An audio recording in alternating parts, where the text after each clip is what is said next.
السلام علیکم ناظرین، ہمارے ملک میں اکثر اذان کے تعلق سے کچھ نہ کچھ خبریں ہمیشہ آتی رہتی ہے۔ کبھی اذان سے کسی کی نیند میں خلل پڑتا ہے تو کبھی کسی کی عبادت میں خلل پڑتا ہے، کبھی اذان کی آواز سے پولیوشن میں اضافہ ہوتا ہے وغیرہ وغیرہ، تو کبھی ایک امام کو صرف اس لیے گرفتار کر لیا جاتا ہے کہ انہوں نے لاؤڈ اسپیکر پہ اذان دی۔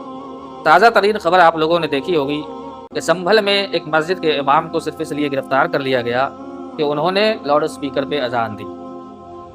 یہاں ایک بات کہنا ضروری سمجھتا ہوں کہ پولیس انتظامیہ کو یہ بات سمجھنے کی ضرورت ہے کہ ہندوستان میں جتنے بھی مساجد ہیں ان مسجدوں میں نماز پڑھانے والے امام صرف ایک اسٹاف کی حیثیت رکھتے ہیں، اس کے علاوہ اور کچھ نہیں۔ اس لیے پولیس انتظامیہ کو جب بھی مسجد کے تعلق سے کسی طرح کی گفتگو کرنی ہو تو وہ مسجد کی انتظامیہ سے کرے، نہ کہ امام سے۔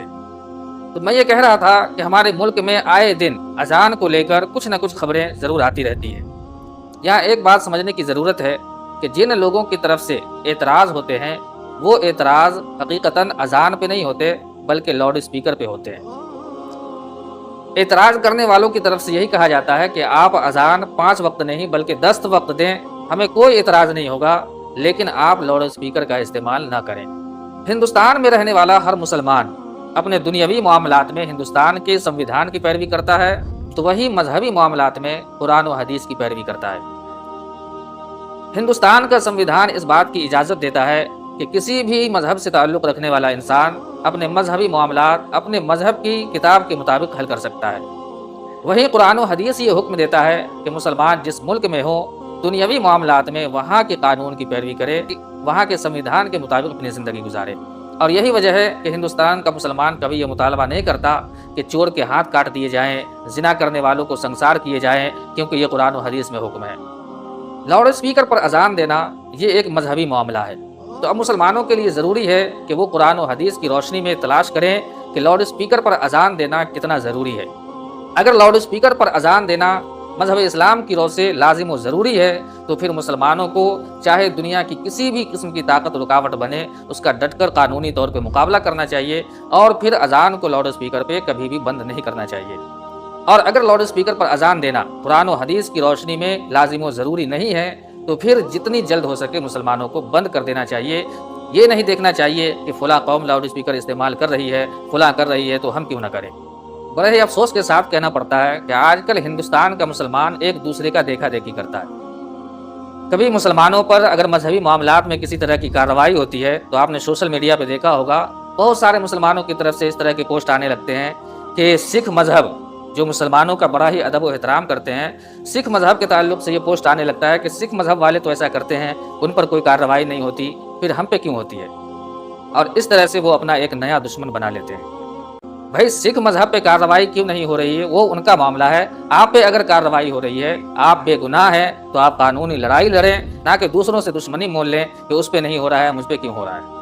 اب آئیے دیکھتے ہیں قرآن و حدیث کی روشنی میں کہ لاؤڈ اسپیکر کا استعمال اذان میں کرنا کتنا ضروری ہے یا پھر ضروری نہیں ہے۔ لیکن اس سے پہلے آپ کو اذان کی کچھ مختصر سی ہسٹری آپ کو بتا دوں کہ اذان کب اور کیسے شروع ہوئی۔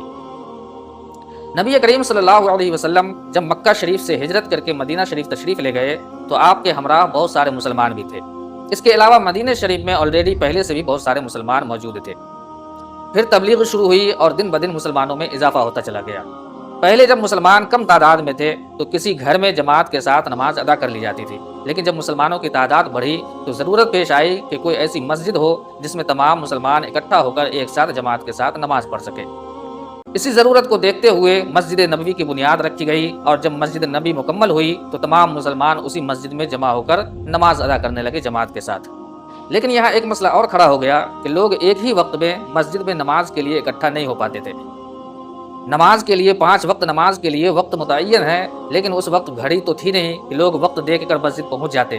اس وقت لوگ آسمان کی روشنی، سورج، چاند، ستارے وغیرہ کو دیکھ کر اور وقت کا اندازہ لگایا کرتے تھے، اور اس میں بہت کم ہی لوگ ماہر تھے جو ان چیزوں کو دیکھ کر وقت کا اندازہ لگا سکے۔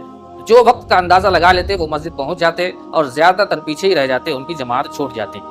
نبی کریم صلی اللہ علیہ وسلم نے صحابہ کرام سے مشورہ طلب کیا کہ کوئی ایسا طریقہ بتاؤ جس کی وجہ سے تمام مسلمان ایک وقت میں مسجد میں اکٹھا ہو کر جماعت کے ساتھ نماز ادا کر سکے۔ ایک صحابی نے مشورہ دیا، یا رسول اللہ، نماز کے وقت ہم ایک جھنڈا نصب کر دیں تاکہ جھنڈے کو دیکھ کر لوگ سمجھ جائیں کہ نماز کا وقت ہو چکا ہے اور وہ مسجد آ جائیں گے۔ کسی نے مشورہ دیا، یا رسول اللہ، نماز کے وقت ہم آگ روشن کریں، آگ کی لپٹ اور دھوئیں جب آسمان کی بلندی تک پہنچیں گے تو لوگ اسے دیکھ کر سمجھ جائیں گے کہ نماز کا وقت ہو چکا ہے۔ اسی طرح کسی نے مشورہ دیا کہ نماز کے وقت ڈھول بجائے جائیں، گھنٹی بجائے جائے۔ المختصر یہ کہ تمام صحابہ کرام نے اپنے اپنے طور پر مشورے دیے، لیکن ایک بھی مشورہ نبی کریم صلی اللہ علیہ وسلم کو پسند نہیں آیا۔ دوسرے دن تمام صحابہ کرام جب اکٹھا ہوئے تو حضرت عبداللہ بن زید رضی اللہ تعالیٰ عنہ نے عرض کی، یا رسول اللہ صلی اللہ علیہ وسلم، آج کی رات میں نے ایک خواب دیکھا ہے۔ خواب میں دیکھا کہ ایک شخص ہے بڑا ہی نورانی چہرے والا، اور وہ مجھے چند کلمات سکھا رہا ہے کہ جب نماز کا وقت ہو، لوگوں کو بلانا ہو تو یہی چند کلمات دہرائے جائیں، یہ کلمات ڈھول گھنٹی وغیرہ سے زیادہ بہتر ہے، اسی کو دہرایا جائے۔ حضرت عبداللہ بن زید رضی اللہ تعالیٰ عنہ نے جب یہ بتایا تو اسی وقت حضرت عمر فاروق رضی اللہ تعالیٰ عنہ نے بھی عرض کی، یا رسول اللہ، میں نے بھی کچھ اسی طرح کا خواب دیکھا ہے۔ تو سرکار صلی اللہ علیہ وسلم مسکرائے اور فرمایا کہ وہ کوئی عام انسان نہیں بلکہ اللہ کی طرف سے بھیجا ہوا فرشتہ تھا، اور یہ اذان ہے، اذان کے کلمات ہے جو اللہ تبارک و تعالیٰ نے ہم لوگوں کو عطا فرمایا ہے تاکہ نماز کے وقت اسے دہرایا جائے اور تمام مسلمان اس کی آواز کو سن کر مسجد میں اکٹھا ہو کر جماعت کے ساتھ نماز ادا کر سکے۔ ناظرین، اس طرح اذان کی شروعات ہوئی، حکم خداوندی ہونے کی حیثیت سے یہ شریعت کا ایک حصہ بن گیا۔ اب یہ ہر مسلمان کے لیے ضروری ہو گیا کہ شریعت کی پابندی کے لیے نماز سے پہلے اذان دے، اور شریعت کی پیروی کے لیے ایک مسلمان مسجد کے کسی کونے میں کھڑے ہو کر دھیمی آواز میں بھی اذان دے دے تو شریعت کی پیروی ہو جائے گی اور مسلمان گناہ گار نہیں ہوں گے۔ لیکن مسلمانوں کے لیے اذان ضرورت تھی، شریعت کے ساتھ ساتھ ضرورت بھی تھی۔ اگر صرف شریعت کی پابندی پہ عمل کیا جاتا تو مسجد میں کسی کو کھڑا کر دیا جاتا تاکہ وہ اذان دے دے، شریعت کی پابندی ضرور ہو جاتی لیکن ضرورت پوری نہیں ہوتی۔ یہی وجہ تھی کہ نبی کریم صلی اللہ علیہ وسلم نے حضرت بلال کو حکم دیا کہ تم اذان دو، کیونکہ تمہاری آواز سب سے زیادہ بلند ہے، تمہاری آواز دور دور تک جائے گی، مسلمانوں تک پہنچے گی، اور اس طرح سے ہماری ضرورت پوری ہوگی، مسلمانوں کی ضرورت پوری ہوگی، مسلمان مسجد میں آئیں گے نماز کے لیے۔ پھر حکم دیا کہ کسی ٹیلے پر، کسی اونچی جگہ پر کھڑے ہو کر اذان دو تاکہ تمہاری آواز اور دور تک پھیلے۔ ناظرین، شریعت اور ضرورت، ان دو لفظوں کو یاد رکھیں۔ شریعت وہ ہے کہ انسان اذان مسجد کے اندر کھڑے ہو کر دھیمی آواز میں دے دے، شریعت کی پیروی ہو جائے گی، انسان گناہ گار نہیں ہوگا۔ لیکن ضرورت پوری کرنے کے لیے ضروری تھا کہ کوئی ایسا انسان ہو جس کی آواز بلند ہو اور اونچی جگہ کھڑے ہو کر اذان دے تاکہ زیادہ سے زیادہ لوگوں تک پہنچے، تاکہ سب کی ضرورت پوری ہو۔ یہ سلسلہ چلتا رہا، جہاں بھی مسجدیں بنی ہر جگہ بلند آواز سے اذان دینے والے کو منتخب کیا گیا اور ساتھ ہی اونچی جگہ پر اذان دینے کی روایت قائم ہوئی۔ جس مسجد کے قریب کوئی ٹیلا ہوتا یا کوئی اونچی جگہ ہوتی، اذان دینے والا اس پہ کھڑے ہو کر اذان دیتا، اور جہاں مسجد کے قریب کوئی ٹیلا یا اونچی جگہ نہیں ہوتی تو وہاں مسجد کے قریب لکڑیوں سے اس طرح کا ایک مچان بنا لیا جاتا اور اذان دینے والا اسی پہ کھڑے ہو کر اذان دیا کرتا تھا۔ پھر زمانے نے ترقی کی اور لوگوں نے اپنی مسجدوں کے سامنے بڑی لمبی لمبی میناریں بنانی شروع کی تاکہ اس پہ کھڑے ہو کر اذان دیا جا سکے۔ زمانے نے کچھ اور ترقی کی، لاؤڈ اسپیکر کی ایجاد ہوئی، پوری دنیا نے لاؤڈ اسپیکر مائک کا استقبال کیا، لیکن اس وقت مسلمان دو حصوں میں بٹ گئے۔ ایک حصہ وہ تھا جو لاؤڈ اسپیکر پہ اذان دینا جائز قرار دیتا تھا، اور ایک وہ تھا جو ناجائز قرار دیتا تھا۔ اس کی مثال اگر آپ کو دیکھنی ہو تو آج بھی دیکھ سکتے ہیں کہ آج کی ترقی یافتہ دور میں بھی بہت سارے مسلمان ایسے ہیں جو مائک پہ نماز پڑھنا ناجائز و حرام قرار دیتے ہیں۔ ایسا ہی دور وہ تھا جب زیادہ تر مسلمان لاؤڈ اسپیکر پر مائک پر اذان دینا ناجائز و حرام سمجھتے تھے۔ وقت گزرتا رہا اور پھر دھیرے دھیرے تمام مسلمانوں نے جائز کے فتوے دیے۔ اس طرح مسلمانوں کے لیے ضرورت پوری کرنا بہت ہی آسان ہو گیا۔ جہاں لاکھوں روپے کی میناریں بنتے تھے اذان دینے کے لیے، وہاں اب چند ہزار روپے میں ایک لاؤڈ اسپیکر، ایک مائک لگا کر پورے علاقے میں زیادہ سے زیادہ لوگوں تک آوازیں پہنچائی جاتی تھی اذان کی۔ ہزاروں سال تک مسلمانوں نے شریعت اور ضرورت کی پابندی کی، لیکن دھیرے دھیرے مسلمانوں میں ایک چیز اور داخل ہو گئی اور وہ تھی خواہشات۔ اس کو ایک مثال سے سمجھانے کی کوشش کرتا ہوں کہ ایک بہت بڑی آبادی والی بستی ہے جہاں ایک مسجد تھی، اور اس مسجد میں 4 لاؤڈ اسپیکر لگائے گئے تاکہ پوری بستی میں اذان کی آواز پہنچ سکے۔ 4 لاؤڈ اسپیکر سے مکمل طور پہ تمام مسلمانوں کی ضرورتیں پوری ہو رہی تھی۔ تبھی مسلمانوں میں فرقے بننے شروع ہوئے۔ سنیوں نے اپنی الگ مسجد بنا لی، شیعوں نے اپنی الگ مسجد بنا لی، دیوبندیوں نے الگ بنا لی، بریلویوں نے الگ بنا لی، وہابیوں نے الگ بنا لی۔ اس طرح سے مسلمانوں میں فرقے ہوتے گئے اور مسجدوں کی تعداد بڑھتی چلی گئی۔ مارکیٹ میں رہنے والے بزنس مین نے اپنی ایک الگ سے مسجد بنا لی تاکہ وقت کی بچت ہو اور یہیں پہ آسانی سے نماز پڑھی جا سکے۔ جس علاقے میں ایک مسجد سے سب کی ضرورتیں پوری ہو رہی تھی وہاں اب 10 مسجدیں بن چکی ہیں۔ ناظرین، آج کے زمانے میں اگر سب سے آسان کام ہے تو وہ ہے مسجد بنوانا۔ دعوت اسلامی تحریک جو روزانہ ایک مسجد بنواتی ہے، اس کے علاوہ کتنی ہزاروں مسجدیں روزانہ بنتی ہے جس کو تصور بھی نہیں کیا جا سکتا۔ سب سے آسان کام ہے مسجد بنانا، اور مسلمان آسان کام میں سب سے آگے رہتے ہیں۔ آج اگر کسی مسلمان کے پاس مسجد میں امامت کرنے والے امام کے لیے 50 روپے چندہ کرنے جائیں تو 100 طرح کے وہ بہانے بنائیں گے، لیکن مسجد کی تعمیری کام کے لیے اگر کسی کے پاس چندہ لینے جائیں تو وہ 1500 بڑی خوشی کے ساتھ پیش کر دیں گے۔ مسجدوں سے نمازی دن بدن گھٹتے چلے جا رہے ہیں اور مسجدوں کی تعداد دن بدن بڑھتی چلی جا رہی ہے، کیونکہ مسجد بنانا سب سے آسان ہے۔ مشکل کام ہے اسکول بنانا، کالج بنانا، اور مشکل کام میں مسلمان ہمیشہ پیچھے رہتے ہیں۔ میں یہ کہہ رہا تھا کہ ایک بستی جہاں ایک مسجد سے سب کی ضرورتیں پوری ہو رہی تھی، اب وہاں 10 مسجدیں بن چکی، اور 10 مسجدوں میں 4 لاؤڈ اسپیکر لگا دیے گئے۔ میں ان تمام مسلمانوں سے سوال کرنا چاہتا ہوں، کیا یہ فضول خرچی نہیں ہے؟ جہاں 4 لاؤڈ اسپیکر سے تمام کی ضرورتیں پوری ہو رہی تھی، وہاں آپ نے 40 لگوائے، کیا یہ فضول خرچی نہیں ہے؟ یقیناً فضول خرچی ہے، اور اللہ تبارک و تعالیٰ ایسے ہی لوگوں کے بارے میں فرماتا ہے کہ جو فضول خرچی کرے وہ شیطان کا بھائی ہے۔ آپ کے عقیدے آپس میں میل نہیں کھاتے، آپ نے الگ الگ مسجدیں بنا لی، یہاں تک درست تھا، لیکن لاؤڈ اسپیکر ہر مسجد میں 4 لگوانا، یہ کہاں کی روایت ہے؟ یہ کون سا اسلام ہے؟ ہونا تو یہ چاہیے تھا کہ تمام مساجد کی انتظامیہ آپس میں مل بیٹھ کر مشورہ کرتی کہ ایک مسجد میں لاؤڈ اسپیکر لگایا جائے جس سے سب کی ضرورتیں پوری ہو جائے، اور باقی 9 مسجد میں صرف شریعت کی پابندی کی جائے، مسجد کے اندر کوئی انسان کھڑا ہو کر آہستہ آواز میں اذان دے دے تاکہ شریعت کی پابندی ہو سکے۔ لیکن ایسا ہوا نہیں، بلکہ دن بدن مسجدوں کی بھی تعداد بڑھتی چلی گئی اور لاؤڈ اسپیکر کی بھی تعداد بڑھتی چلی گئی۔ میں نے شہروں میں ایسی مسجدیں دیکھی ہے جس کے درمیان 10 سے 20 میٹر کا بھی فاصلہ نہیں ہے، اور اس کے باوجود 10 لاؤڈ اسپیکر لگائے ہوئے ہیں، اور یہ یقیناً فضول خرچی ہے۔ یہ اسلام کی قرآن و حدیث کی خلاف ورزی ہے جو آج مسلمان اپنی خواہشات میں پڑ کر رہے ہیں۔ آج مسلمانوں کا یہ عالم ہے کہ کسی دور کی بستی والے مسلمان کو اگر یہ کہہ دیں کہ آپ کے یہاں کی اذان کی آواز میرے گاؤں میں آ رہی تھی، میرے علاقے میں آ رہی تھی، تو اس کا فخر سے سینہ چوڑا ہو جاتا ہے۔ ہونا تو یہ چاہیے کہ بھائی آپ کے علاقے کی مسجد کی آواز آپ تک پہنچ رہی ہے، پھر میرے علاقے کی مسجد کی آواز کی آپ کو کیا ضرورت ہے؟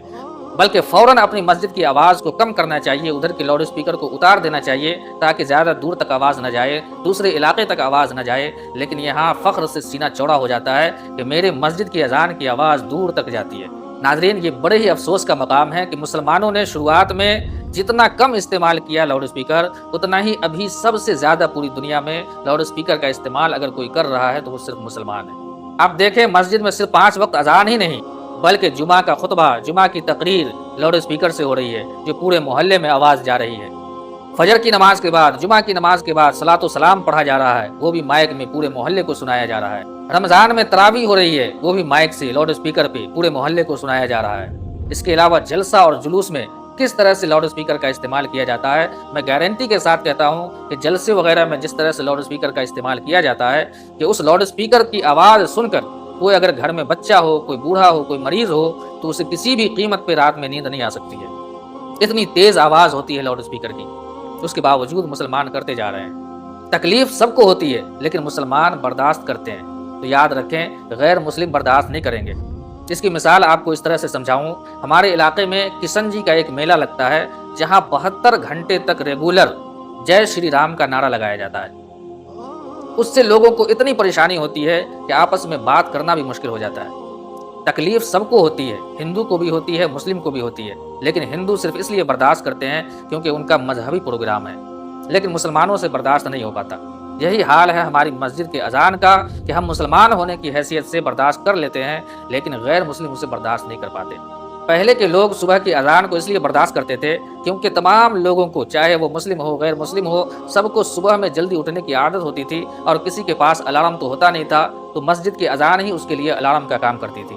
لیکن ابھی زیادہ تر انسان صبح میں اٹھنا پسند نہیں کرتا، رات کے 2-3 بجے وہ سوتا ہے، اس کے بعد وہ الارم لگا کے سوتا ہے 8 بجے 9 بجے اٹھنا ہے، لیکن 4-4:30 بجے جب مسجد سے فجر کی اذان آتی ہے تو یقیناً اس کی نیند میں خلل ضرور پڑے گا۔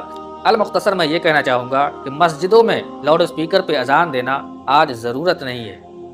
آج ہر انسان کے پاس گھڑی ہے، موبائل ہے، الارم ہے، بلکہ اب تو ایسی الیکٹرانک مشینیں آ چکی ہے کہ اذان کا وقت ہوتے ہی اس مشین سے اذان کی آواز آنے لگتی ہے۔ تو اب بالکل بھی مسجد میں لاؤڈ اسپیکر پر اذان دینے کی بالکل بھی ضرورت نہیں ہے، لیکن پھر بھی اگر مسلمانوں کو لگتا ہے کہ لاؤڈ اسپیکر پہ اذان دینا یہ ضرورت ہے تو جتنے علاقے کی مساجد ہیں تمام مساجد والے آپس میں رائے مشورہ کر کے کسی ایک مسجد کو منتخب کریں، اگر ایک سے نہ ہو سکے تو 2 منتخب کریں، اور 2 مسجدوں میں لاؤڈ اسپیکر پہ اذان دی جائے اور باقی مسجدوں میں صرف شریعت کی پابندی کی جائے، ہلکے آواز میں مسجد کے اندر اذان دی جائے۔ یقیناً انشاءاللہ مسلمان خوشحال ہوں گے، دین و دنیا میں کامیاب ہوں گے۔ اور یہ اپنے ذہن سے نکال دیں کہ لاؤڈ اسپیکر پہ اذان دینا ہم نے بند کر دیا تو اس سے کچھ لوگ خوش ہوں گے، ہمارے سر پہ چڑھ دوڑیں گے، تو ایسا بالکل بھی نہیں ہے۔ مسلمان وہی ہے جو قرآن و حدیث کی پیروی کرے، قرآن و حدیث کے مطابق زندگی گزارے، اور قرآن و حدیث کی روشنی میں آپ دیکھیں تو آج لاؤڈ اسپیکر پر اذان دینا کوئی بھی ضرورت نہیں ہے۔ کسی کی نیند میں خلل پڑنا، کسی کو پریشان کرنا، فضول خرچی کرنا،